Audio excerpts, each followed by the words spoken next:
사람들은 묻습니다. 예순에 맞은 첫날 밤은 어땠냐고요.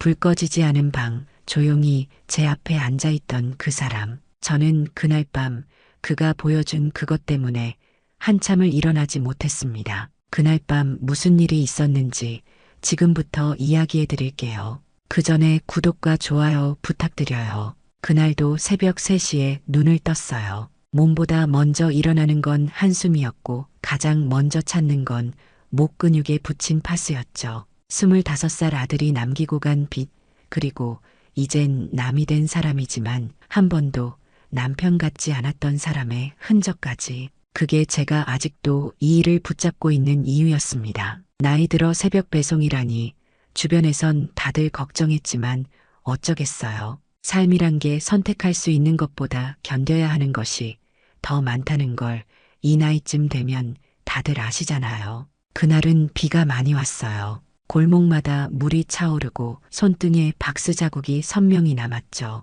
택배 물량은 줄지 않았고 그날따라 유독 무거운 박스가 많았습니다. 2계단을 오르다가 미끄러지려던 순간 누군가가 말없이 박스를 붙잡아줬어요. 흰머리 섞인 머리칼, 짙은 눈썹, 그리고 맑은 표정의 남자. 말없이 저를 바라보는 눈빛이 이상하게도 따뜻했어요. 괜찮으세요? 비를 맞은 손등보다 그 말 한마디에 마음이 더 저렸습니다. 오랜만에 누군가가 제게 건넨 진심 어린 관심 같았어요. 제 모습이 어땠을까요? 비에 젖은 머리, 번진 화장, 구겨진 유니폼 하지만 그의 눈빛엔 그런 것들을 뛰어넘는 무언가가 있었죠. 감사합니다. 괜찮아요. 그렇게 짧게 대답하고 서둘러 발걸음을 옮겼습니다. 왜 그랬는지 모르겠어요. 오랜 세월 혼자 살다 보니 타인의 온기가 낯설게 느껴진 건지 아니면 그저 내 삶에 누군가를 드리는 게 두려웠던 건지 이 나이에 갑자기 심장이 뛰는 걸 느끼는 것도 우스웠습니다. 제 마음속에선 이미 그런 감정들은 말라비틀어졌다고 생각했거든요. 골목을 빠져나오며 뒤돌아보니 그는 여전히 그 자리에 서서 저를 바라보고 있었습니다. 비가 내리는 좁은 골목, 오래된 책방 앞에 서 있는 그 사람의 모습이 마치 오래된 영화의 한 장면처럼 제 기억에 새겨졌어요. 세월의 무게를 고스란히 담은 얼굴이었지만 그의 눈빛만큼은 맑고 깊었습니다. 그날은 그냥 지나갔지만 그 골목 끝 헌책방 앞에 서 있는 남자의 얼굴은 왠지 계속 마음에 걸렸어요. 이상했어요. 제 인생에 누군가가 들어온다는 게요. 이 나이에 가슴이 설렐 리 없다고 생각했는데 집에 돌아와 잠자리에 들면서도 그 사람의 눈빛이 자꾸 떠올랐습니다. 따뜻함이 그리웠던 건지 아니면 그저 우연히 마주친 친절이 그리웠던 건지도 모르겠어요. 손목 시계는 이미 새벽 4시를 가리키고 있었죠. 내일도 같은 시간에 일어나야 한다는 생각에 눈을 감았지만 그 골목의 책방 그리고 그 앞에 서 있던 남자의 모습이 자꾸만 떠올랐습니다. 누군가에게 관심을 받는다는 것, 그것이 제게는 얼마나 오랜만의 일이었는지 모릅니다. 잠들기 전 마지막 생각은 내일도 그 골목을 지나가게 될까였어요. 그리고 그 생각에 저는 오랜만에 설레는 마음으로 잠이 들었답니다. 그날 이후로 저는 무의식적으로 그 골목을 서두르지 않게 됐어요. 책방 앞을 지날 때마다 저도 모르게 고개가 돌아가곤 했죠. 마치 누가 거기 서 있을까봐 혹은 아무도 없을까봐 마음이 요동치는 것처럼요. 이런 감정을 느낀 지가 언제였는지 기억도 나지 않았어요. 혼자 살면서 감정의 문을 꽁꽁 닫아두었는데 그 낯선 이의 눈빛 한 번에 다시 열리는 것 같아 당황스럽기도 했습니다. 책방 앞 작은 나무 의자엔 항상 뭐가 놓여 있었어요. 여름에는 아이스 커피, 때론 냉녹차, 비 오는 날엔 김이 오르는 컵 뚜껑 아래 혼자 두기엔 아까운 따뜻함 같은 게 담겨 있었죠. 별다른 메모도 없었어요. 그저 무심한 듯 그러나 분명히 누군가를 기다리는 자리처럼 늘 같은 위치에 놓여 있었어요. 제가 거기 있다는 걸 알 리 없었겠죠. 하지만 이상했어요. 그 온도는 꼭 제 새벽 체온과 닮아 있었거든요. 차갑게 식어가는 아침이면 따뜻한 커피가, 무더운 한낮이면 시원한 음료가 늘 그 자리에 있었습니다. 마치 제 하루의 리듬을 누군가 알고 있다는 듯이요. 어느 날 배달하다 말고 그 앞에 서서 한참을 바라보다가 저도 모르게 음료를 하나 집어들었어요. 따뜻했어요. 작은 캔커피 하나에 이런 게 담길 수 있다는 게 믿기지 않았습니다. 단순한 커피 한 잔이 아니라 오랜 시간 혼자서 살아온 제게 건네는 조용한 인사 같았어요. 그날따라 이상하게 가슴이 막혀서 전 그 자리에 귤새 알을 두고 나왔어요. 고맙습니다. 그 말은 못 썼어요. 하지만 이 마음이 전해졌으면 그것만으로도 하루가 좀 덜 무거울 것 같았어요. 손이 반질거릴 때까지 문질러 닦은 귤, 그것이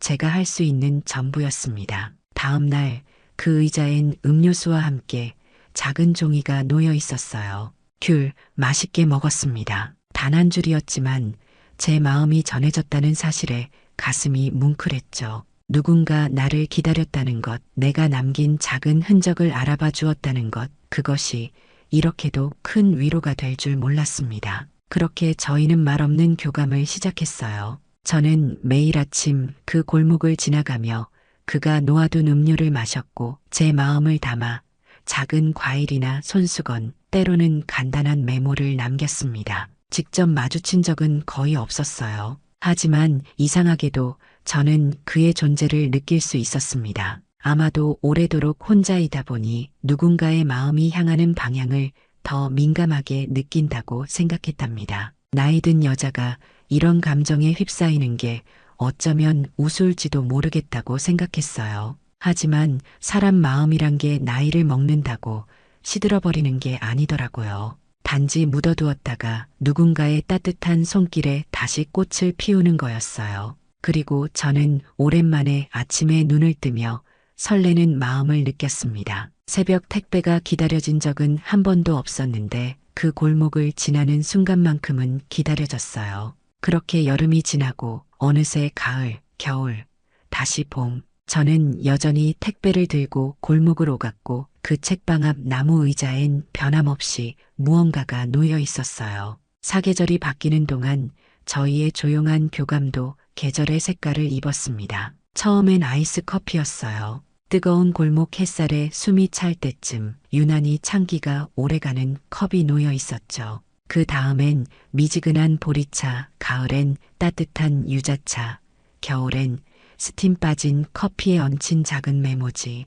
이건 조금 달아요. 조심히 드세요. 누가 봐도 누군가를 오래 지켜보지 않고선 이런 리듬을 따라갈 수는 없었을 거예요. 그 사람은 분명 저를 오래도록 지켜봐 왔던 거겠죠. 제가 어떤 표정으로 하루를 시작하는지, 어떤 날씨에 어떤 옷을 입는지, 어쩌면 제가 모르는 저의 모든 것을 그는 알고 있는지도 모릅니다. 이상하게도 그 생각이 두렵지 않았어요. 오히려 마음이 따뜻해졌습니다. 저는 아무 말 없이 마시고 가끔 귤을, 때로는 사탕을, 어느 날은 따끈한 호빵을 두고 갔어요. 그것이 저만의 대답이었어요. 말보다 손이 먼저 움직이는 성격이니까요. 젊은 시절에는 말로 마음을 표현하는 것이 당연했는데 나이가 들수록 침묵 속에 더 많은 것이 담긴다는 걸 알게 되었습니다. 그리고 그 사람은 그런 제 침묵까지도 읽어주는 것만 같았어요. 그러던 어느 날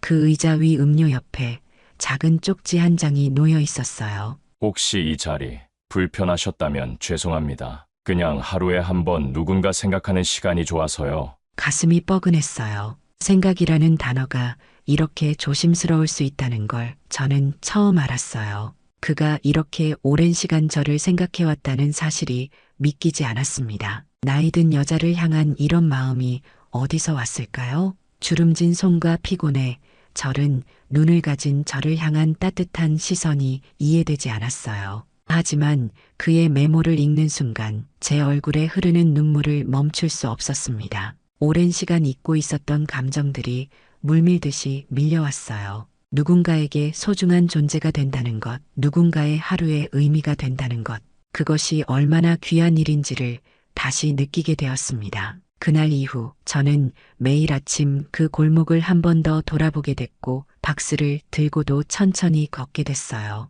누군가를 생각하는 마음이 참 따뜻하다는 걸 그때 처음 느꼈던 것 같아요. 제 삶에서 사라졌다고 생각했던 설렘과 기대가 다시 자리 잡았고 아침에 일어나는 일이 더 이상 고통스럽지 않게 되었습니다. 나이 든 심장도 젊은 심장처럼 뛸 수 있다는 걸 그 사람은 저에게 다시 알려주었어요. 그 사람 말이야 예전에 가족 버리고 사라졌대. 시장 골목에서 멸치 한 줌 고르던 제 귓가로 그 말이 파고들었어요. 허리를 펴고 주변을 둘러보니 두 명의 아주머니가 작은 목소리로 이야기를 나누고 있었습니다. 그들의 시선은 분명 제가 매일 지나는 그 골목을 향하고 있었어요. 그 헌책방도 원래 딸 이름으로 돼 있었는데 나중엔 말도 없이 넘겨버렸다더라고. 책 좋아하는 척하지만 사람한테는 무책임했대. 어느 집 아주머니가 무심히 던진 말이었어요. 하지만 제 손은 멈췄고 얼굴이 화끈거렸어요. 그동안 쌓아온 우리만의 조용한 신뢰가 한순간에 흔들리는 것 같았습니다. 그가 정말 그런 사람일까? 매일 아침 누군가를 위해 음료를 준비하고 조심스레 메모를 남기는 그런 사람이 가족을 버릴 수 있을까? 내가 오고 가는 걸 혹시 누군가 보고 있었던 걸까? 그 사람은 아무 말 없이 배려해줬는데 저는 그저 가만히 따뜻함을 받아만 왔는데 그게 오해가 될 수도 있다는 걸 그제야 알았어요. 이 나이에 사람들의 입방아에 오른다는 것이 민망했고 부끄러웠고 또 한편으로는 두려웠습니다. 책방 앞 의자에 놓인 커피가 갑자기 무겁고 낯설게 느껴졌어요. 그 사람의 침묵이 다정이 아니라 숨기는 무엇처럼 느껴졌고요. 골목을 지나는 발걸음이 무거워졌습니다. 이제까지 저는 그의 과거에 대해 아무것도 묻지 않았어요. 그저 현재의 그가 보여주는 따뜻함만을 믿었을 뿐인데 그 사람은 한 번도 제게 묻지 않았지만 저는 자꾸 물었어요.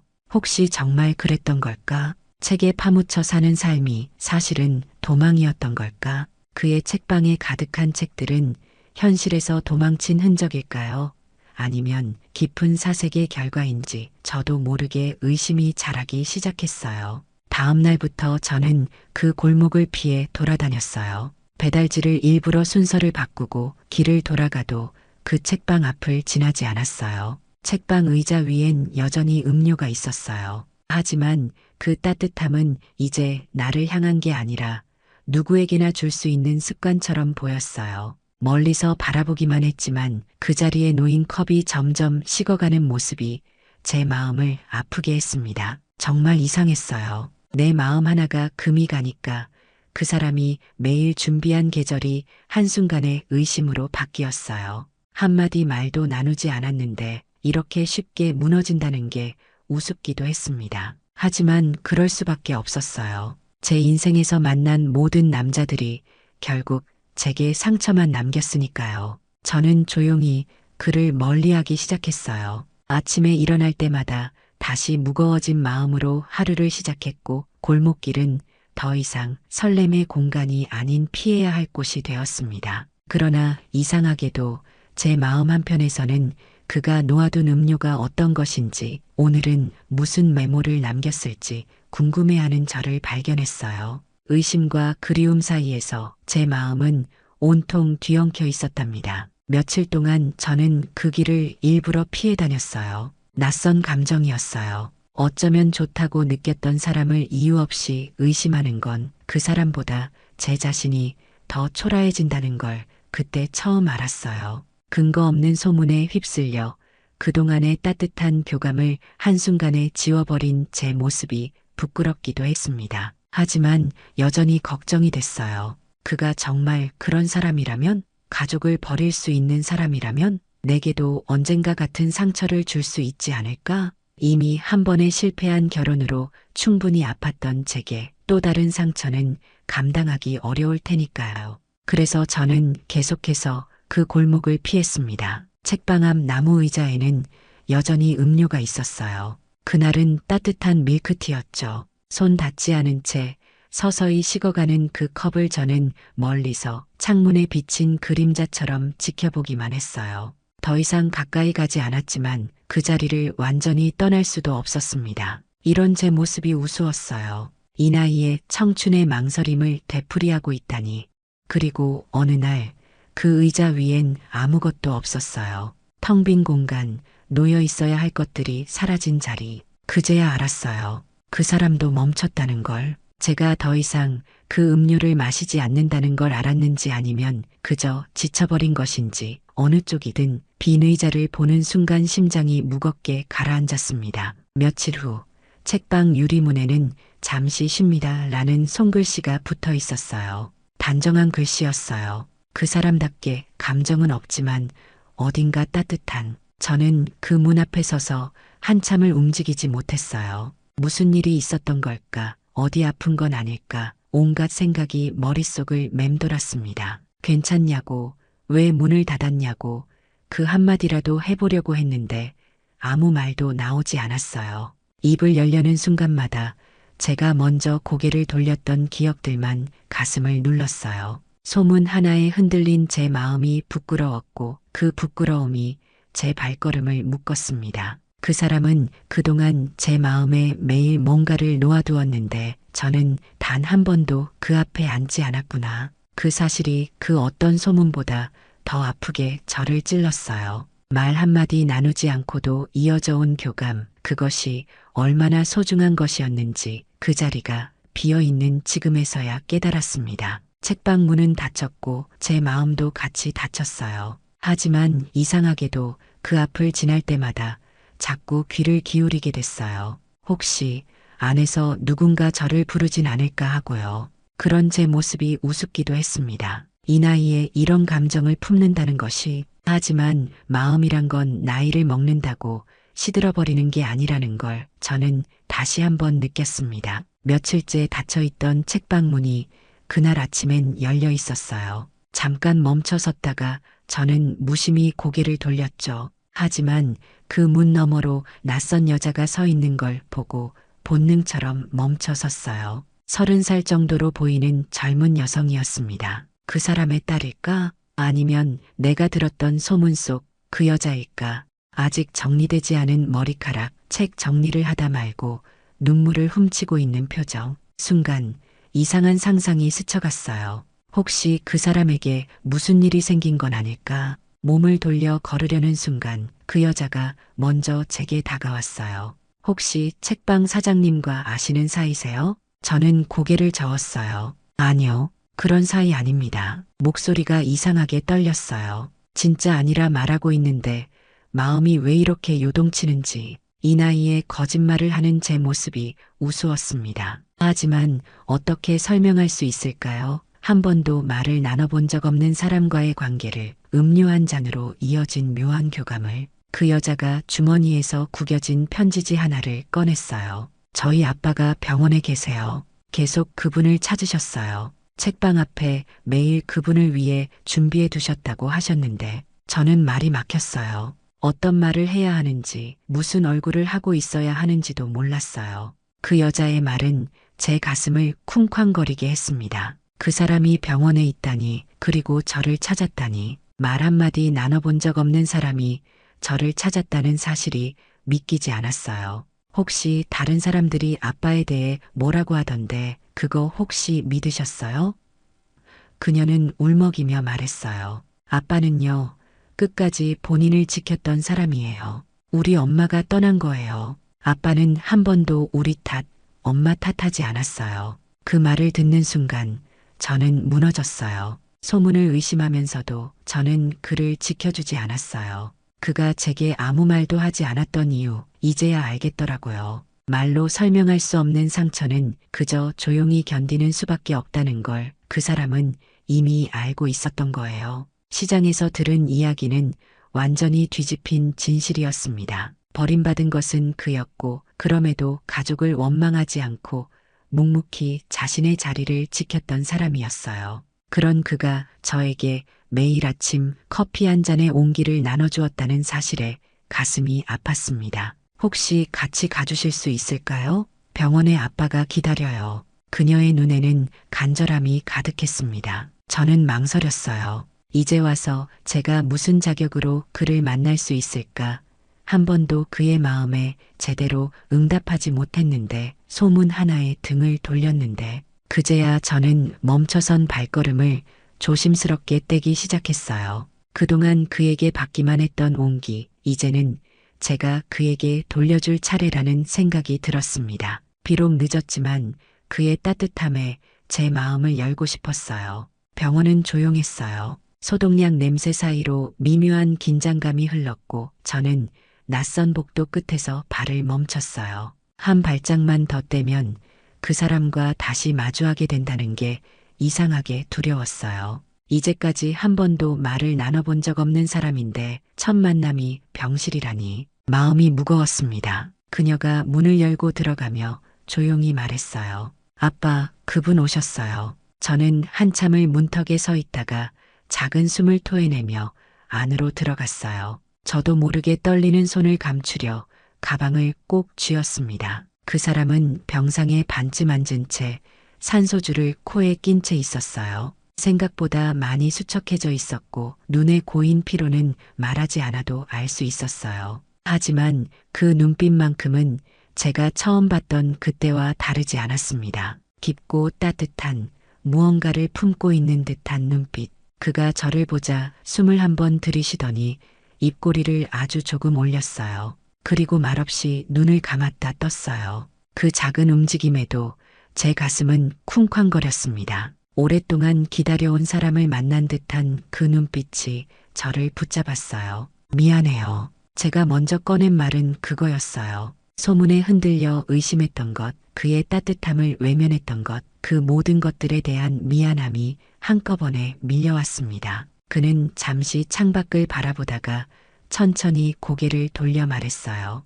1년 내내 당신이 내 앞을 오가던 그 시간들이 하루도 안 떠올라 본 적이 없었어요. 그의 목소리는 조용했지만 그 안에 담긴 진심이 제 가슴을 울렸습니다. 저는 입을 다물지 못했어요. 그가 저를 1년 동안이나 지켜봐 왔다니, 매일 아침 제 발걸음을 기다렸다니, 그 사실이 믿기지 않았습니다. 언젠가 사라질까봐, 사라졌을 때 그게 내 탓일까봐 겁이 났어요. 그의 말에 제 눈에서 뜨거운 것이 흘러내렸습니다. 그는 자신의 상처 때문에 더 조심스러웠던 거예요. 한번 사랑하는 사람에게 버림받은 경험이 있기에 다시 누군가에게 상처 줄까 두려워했던 거겠죠. 그가 천천히 손을 뻗었고 저는 그 손을 꼭 잡았어요. 여전히 거칠고 따뜻했어요. 책을 만지던 손, 매일 아침 저를 위해 음료를 준비하던 손, 그 손이 제게 닿는 순간 오랫동안 얼어있던 제 마음이 녹아내리는 것 같았습니다. 당신이 내 인생에 자리를 만들어 놓고 간 줄 당신이 떠난 뒤에 알았어요. 그의 말은 제 마음을 정확히 짚었습니다. 저도 그가 사라진 후에야 그의 존재가 얼마나 소중했는지 깨달았으니까요. 저는 그 말에 눈물이 왈칵 쏟아졌어요. 그 사람이 다정하게 웃으며 덧붙였어요. 이제라도 다시 와줘서 다시 시작할 수 있어서 고마워요. 말하지 않아도 느껴지는 진심. 그건 말보다 훨씬 더 큰 울림이었어요. 그날부터 저는 매일 병실을 찾았어요. 그에게 따뜻한 국을 끓여갔고 그는 조용히 제가 건네는 국그릇을 두 손으로 받았어요. 서로에게 아무 말 없이 건네는 마음, 그게 사랑이라는 걸 우리는 그렇게 조금씩 깨달아갔어요. 어쩌면 젊은 시절의 사랑보다 더 깊고 단단한 지금 우리 나이에만 가능한 사랑이었을지도 모릅니다. 작은 동사무소 앞 우리는 조용히 종이에 이름을 적었어요. 반지도 없었고 꽃도 없었지만 그 사람은 정장을 입고 있었고 저는 옅은 분홍색 블라우스를 꺼내 입었어요. 손끝이 자꾸 떨렸지만 그의 손이 먼저 제 손을 가만히 덮어주었어요. 60이 넘은 나이에 다시 시작하는 삶, 그것이 어색하면서도 설레었습니다. 그의 딸은 환하게 웃으며 우리의 결혼을 축하해 주었어요. 아빠가 행복해 보여요. 정말 오랜만에 보는 표정이에요. 그녀의 말에 가슴이 뭉클했습니다. 제가 그에게 행복을 줄 수 있다니 그것만으로도 감사한 일이었어요. 그리고 그날 밤 우리는 처음으로 같은 집, 같은 공간에서 불을 끄게 되었죠. 식탁 위에는 그가 제가 좋아하던 유자차를 덮여놨고 제 짐은 이미 정리되어 있더라고요. 책상 서랍에는 제 이름표가 붙어 있었고 욕실엔 제 칫솔이, 침대엔 제가 자주 덮는 얇은 담요가 준비되어 있었어요. 그 모든 준비를 보는 순간 제 눈에 다시 눈물이 고였습니다. 그는 오래전부터 저를 기다려왔던 거예요. 저도 모르는 제 취향과 습관을 세심하게 살피고 기억했던 거죠. 그 따뜻한 배려에 제 마음은 완전히 녹아내렸습니다. 그 사람은 스탠드 불빛을 낮추며 물었어요. 불 끌까요? 저는 고개를 저었어요. 조금만 이렇게 더 있다가요. 그는 천천히 고개를 끄덕였고 그 자리에서 제 손을 따뜻하게 감싸주었어요. 단단하고 거친 손, 하지만 그 안에 담긴 온기는 여태껏 제가 겪어본 그 어떤 다정함보다 깊었어요. 혹시 불편한 건 없어요? 그가 물었어요. 불편할 게 뭐가 있어요? 이렇게까지 생각해준 사람이 처음이에요. 제 목소리가 떨렸습니다. 이 나이에 누군가에게 이렇게 소중히 여겨진다는 게 낯설었거든요. 그가 작게 웃었어요. 그러더니 머뭇거리며 작은 봉투 하나를 내밀었어요. 이건 당신 거예요. 은행 통장이었어요. 적금 통장, 제 이름으로 만들어진. 그 안에 꽤 큰 금액이 있었어요. 통장을 넘기며 제 손이 떨렸습니다. 매달 조금씩 저축된 내역이 쌓여 있었어요. 그가 저를 위해 얼마나 오랫동안 준비해 왔는지 한눈에 알 수 있었습니다. 그동안 당신 이야기 들으면서 혹시라도 빚 때문에 계속 일하실까봐 조금씩 모았어요. 이젠 그만 쉬어도 돼요. 저는 아무 말도 못했어요. 입술을 떼기도 전에 가슴이 먼저 복받쳤거든요. 저의 고단한 삶을 알아봐준 사람, 제 아들의 빚으로 인한 부담을 덜어주고 싶었던 그 마음, 그것이 단순한 돈이 아니라 깊은 사랑의 표현이라는 걸 알기에 가슴이 뭉클했습니다. 사랑이란 게 이렇게 조용히 한 사람의 삶을 바꾸는 일일 줄 몰랐어요. 젊은 시절 사랑은 열정과 설렘이었지만 이 나이의 사랑은 서로의 짐을 나누고 삶을 보듬는 것이구나 싶었습니다.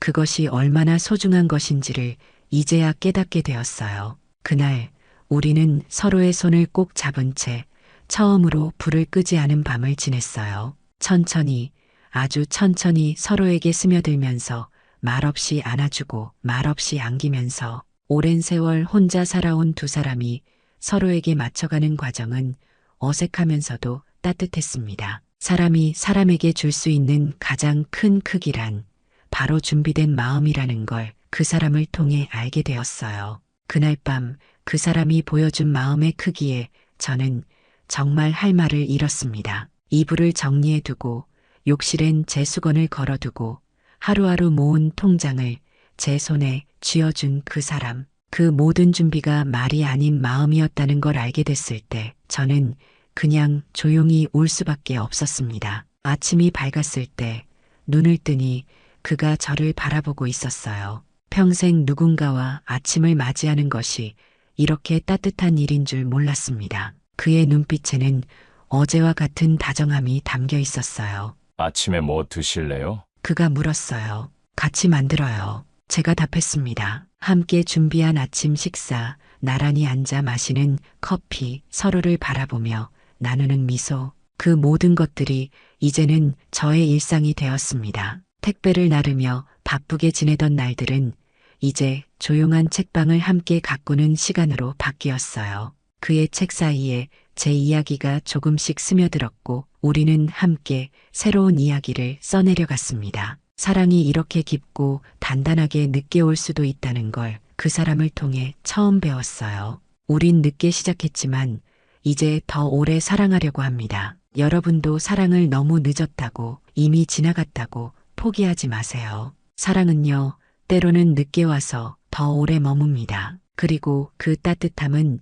젊은 시절의 뜨거운 사랑과는 또 다른 깊고 단단한 행복을 가져다 줍니다. 예순에 맞은 첫날 밤, 그건 불꽃 같은 열정이 아니라 오랜 세월을 견뎌낸 두 영혼이 서로를 알아보고 받아들이는 고요한 축복이었습니다. 그리고 그 축복은 지금도 계속되고 있어요. 매일 아침 그와 함께 마시는 커피 한 잔에 저녁 책방을 정리하며 나누는 하루 일과에 잠들기 전 서로의 손을 잡는 순간에 사랑은 모든 나이에 찾아옵니다. 그리고 때론 오래 기다린 만큼 더 단단하고 따뜻하게 머무른답니다. 황혼 사랑방은 앞으로도 우리 이웃들의 따뜻한 이야기를 계속해서 전해드리려고 합니다. 서로의 마음을 나누며 위로가 되는 공간이 되었으면 좋겠습니다.